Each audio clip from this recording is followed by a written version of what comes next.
Hi, ഞങ്ങളങ്ങനെ evening ഒന്ന് നടക്കാൻ ഇറങ്ങിയതാണ്. ഇവിടെ സമ്മറൊക്കെ ഏകദേശം കഴിയാറായി. അപ്പം സമ്മറൊക്കെ കഴിയാറാകുമ്പോഴത്തേക്ക് ഇവിടെ അത്യാവശ്യം നല്ല രീതിയിൽ ആപ്പിളുണ്ടാവും എല്ലായിടത്തും. തന്നെ ഉണ്ടാവുന്നതും ആൾക്കാർ നട്ട് വളർത്തുന്നതും ഒക്കെ ആയിട്ട് പറയാം.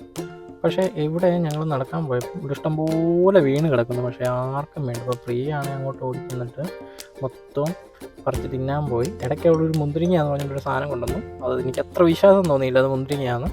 പിന്നെ അത് കഴിക്കാൻ നിന്നില്ല. പിന്നെ ഞങ്ങൾ ചെന്ന് അവിടെ ചെന്നപ്പോൾ ഇഷ്ടം പോലെ വീണ് കിടപ്പുണ്ട്. നമ്മുടെ നാട്ടിലൊക്കെ പേരയ്ക്ക വീണ് കിടക്കുന്ന പോലെ. ഈ ആപ്പിൾ എന്ന് പറയുമ്പം ഈ ആപ്പിൾ നമ്മുടെ ഊട്ടിയിലൊക്കെ നമ്മൾ ബോക്സിലൊക്കെ ഒരു ആപ്പിൾ മേടിക്കത്തില്ലേ, ആ ഒരു ടൈപ്പ് ആപ്പിളാണ് എന്ന് എനിക്ക് തോന്നി. നേരത്തെ ആണെങ്കിൽ ഞാൻ ഈ ആപ്പിളൊക്കെ പറക്കി അല്ലെങ്കിൽ പറിച്ച് അച്ചാറിടുമായിരുന്നു പണ്ടൊക്കെ. ഇന്ന് ഞങ്ങളുടെ ബാഗൊന്നും ഇല്ലാത്തതുകൊണ്ട് അത് അങ്ങനെ എടുത്തില്ല. ജസ്റ്റ് നടക്കാൻ വേണ്ടി ഇറങ്ങിയതാണ്. പിന്നെ അത്യാവശ്യം നിലത്ത് കിടന്നൊന്നും എടുത്തില്ല. അത്യാവശ്യം 2-3 പറിച്ച് അതിൽ നിന്ന് ഞങ്ങൾ തിരിച്ച് വീട്ടിൽ പോയി. വീഡിയോ ഇഷ്ടപ്പെട്ടാൽ ലൈക്ക് ചെയ്യുക.